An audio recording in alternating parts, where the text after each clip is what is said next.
Hey KU fans, thanks for logging on to check out KU Sports Extra with Tom Keegan. I'm Matt Tate here at Allen Fieldhouse.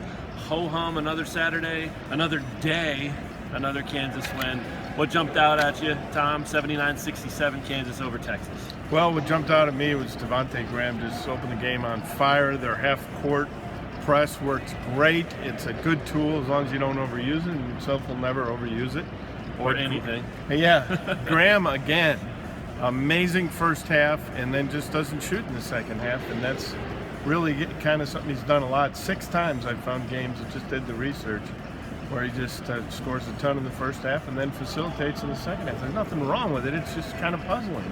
They're 6-0 in all those games, so that's all that matters. Good point. 15 points in the first half and just 3 in the second half. Took one shot in the second half. Incredible. That was the dagger that put him up 12 with a minute and change. Right around this spot right here. And I could demonstrate if I had a basketball, but I don't. Or we can get some chips or something to emulate a basketball. But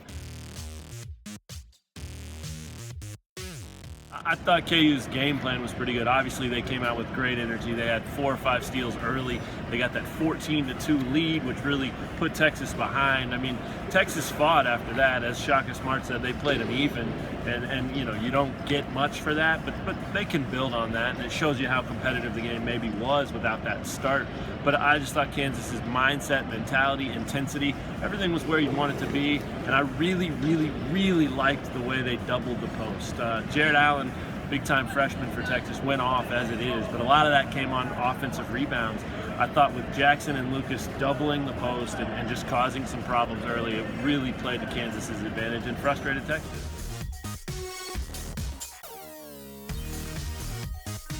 It did, and the only negative you could take out of this game is that other than the 2 starting guards, the 2 great guards, Graham and Mason, who combined for 12 and 1, well, if you subtract those numbers, yeah, it was, let me see if I could do the math quickly, it was 4 and 15. Oof. 4 assists and 15 turnovers from the 6 players not named Graham and Mason. Including 6 turnovers from Josh Jackson. Right. Who had 4 steals. Yeah, right. He got them back, exactly. And that was what I was going to say. I mean, Self said, hey, Josh Jackson didn't have a very good game by his standards.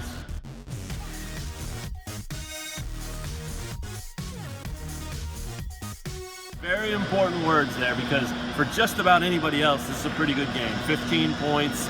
The 5 rebounds, the 4 steals, but yeah, turning it over 6 times, shooting 6 of 14, those aren't good numbers. He shot 2 of 5 from 3, which is encouraging.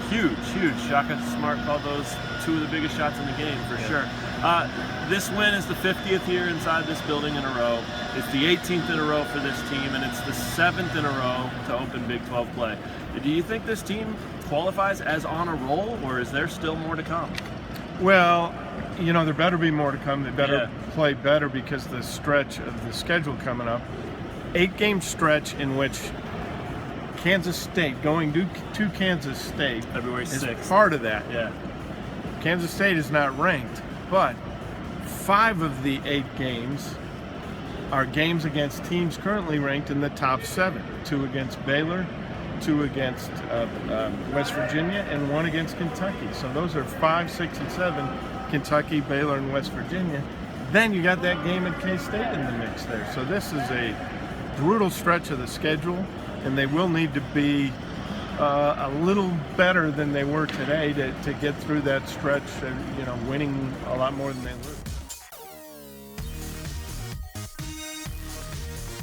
It's exciting, though. I mean, it's fun to cover. I think you can tell that these guys are ready. Oh, yeah. They're fired up for those games to get here, and it's very interesting. We'll see where West Virginia falls after losing, if they fall out of the top 10, but let's say they stay at 10. The last time KU played 3 top 10 teams in a row was 2012 in the NCAA tournament, when they played number 4 North Carolina in the Elite 8, number 7 Ohio State in the Final 4, and number 1 Kentucky to close out the year on Monday night national championship. That's a heck of a stretch. This will be a heck of a stretch too.